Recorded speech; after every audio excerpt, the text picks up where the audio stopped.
राजेश सातपुते से F&O superstar लेंगे, chart का चमत्कार कविता जैन से समझेंगे और राजेश अग्रवाल हैं जो आपको बताएंगे मिड कैप फंडा। मानस बताइए सस्ता ऑप्शन। ऑप्शन के लिए बजाज ऑटो के ऑप्शन में खरीदारी करने की राय रहेगी। बजाज ऑटो ने 20 डे मूविंग एवरेज को रिगेन किया है। आई थिंक जो करेक्शन था वो कंप्लीट हुआ है और वापस हमें 10,000 तक के टारगेट देखने को मिल सकते हैं। तो बजाज ऑटो के 9700 के कॉल ऑप्शन में खरीदारी करने की राय रहेगी। 280 रुपए का प्राइस चल रहा है। 215 के स्टॉप लॉस से इस ऑप्शन में आप खरीदारी कर सकते हैं और 425 के टारगेट सेट कर सकते हैं। ओके, मानस ने पिक किया बजाज ऑटो को 9700 की कॉल। उसके बाद चलते हैं राजेश सतपुते जी के पास, एफएनओ सुपरस्टार। अभी तो इंसानी खोज के देगा, कोई एआई जनरेटेड नहीं है सॉफ्ट ये ट्रेड। क्या राजेश जी पिक कर रहे हैं आप? वीरेंद्र जी देखिए, एआई हो गया तो फिर क्या वीरेंद्र जी, और क्या चाहिए। देखिए मेरी नजर बैंकिंग पे, आपने भी जो जिक्र किया था बैंकिंग, पीएसयू बैंकिंग, तो मेरी नजर एसबीआई पे, और मैं एक्चुअली इनिशियली एसबीआई देने वाला था, लेकिन तो थोड़ा मोमेंट आया, लेकिन अभी मुझे लगता है कि देना ही चाहिए। So at a level of 858 860 I think it's a buy in SBI. तो इसका जो नेक्स्ट टारगेट होना चाहिए वो कम से कम 875 880 का होना चाहिए, क्योंकि जिस तरह से पैटर्न पैन आउट हो रहा है, ओपन इंटरेस्ट देखिए 5% यहाँ पे बड़ा है, तो लॉन्ग यहाँ पे एडिशन हो रहा है। तो एसबीआई लेके जाएंगे with stop loss of 852। Okay Kavita ji, आपका ट्रेड क्या रहेगा?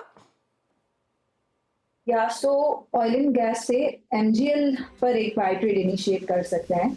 1680 का स्टॉप लॉस मेंटेन करना चाहिए। 1737 1760 के प्राइस टारगेट के लिए महानगर गैस पर एक बाय ट्रेड इनिशिएट करें। ओके, महानगर गैस पे आपका बाय कॉल है। एमजीएल अच्छा करता हुआ डे हाई की ट्रैजेक्टरी अभी भी ट्रेड कर रहा है। अब चलते हैं राजेश अग्रवाल जी के पास। अच्छा राजेश जी से बात रह गई अभी, लेकिन पहले एक काम करते हैं, ट्रेड ले लेते हैं। वो एआई वाला डिस्कशन टुक टुक एकदम एक टिक लगा के देख रहे थे। पहले राजेश जी, आपका ट्रेड, आपकी कॉल क्या है आज की मिड कैप फंडा? देखिए आज के मिड कैप फंडा के हिसाब से मैं आईआरसीटीसी के साथ जाना चाहूंगा।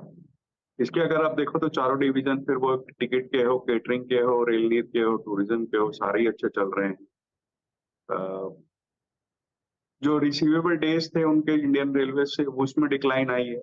एक्सपेंशन रेल नीर में कर रहे हैं 15 लाख लीटर से 18.5 लाख लीटर का इस साल कर देंगे। टिकट में और रेल नीर में इनकी लगभग मोनोपोली है। टूरिज्म के जो पैकेजेस हैं वो अच्छी तरीके से मार्केट ने रिसीव किए हैं। टाइप किए इन्होंने जोमेटो के साथ, वो एक पॉजिटिव है। फुल कोच बुकिंग की बातें हुई। फिर अब ये रेलवे केटरिंग से बाहर निकल के दूसरी केटरिंग भी करने की बातें कर रहे थे मैनेजमेंट। और सबसे बड़ी बात है कि डेट फ्री कंपनी है और रेलवे के स्टॉक्स जितने चले हैं उतना आईआरसीटीसी ने अभी तक अपनी चाल दिखाई नहीं है। मुझे लगता है कि इस स्टॉक को ध्यान में रखना चाहिए। कम से कम 15% की बढ़त आने वाले 6 से 8 महीने में हम एक्सपेक्ट कर रहे हैं।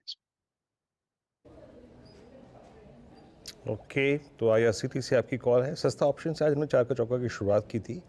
मानस जी ने ये ट्रेड पिक किया था बजाज ऑटो की 9700 की कॉल ऑप्शन। इस पर रखिए फोकस पर possible target of 425। Rajesh Satpute ji ने जो थोड़ा बैंकिंग पे फोकस किया और उन्होंने बैंक्स पे ट्रेड पिक किया, जिसमें स्टेट बैंक ऑफ इंडिया जो कि डे हाई की ट्रेजेक्टरी में आकर ट्रेड कर रहा है और पॉसिबल टारगेट ऑफ 875 880।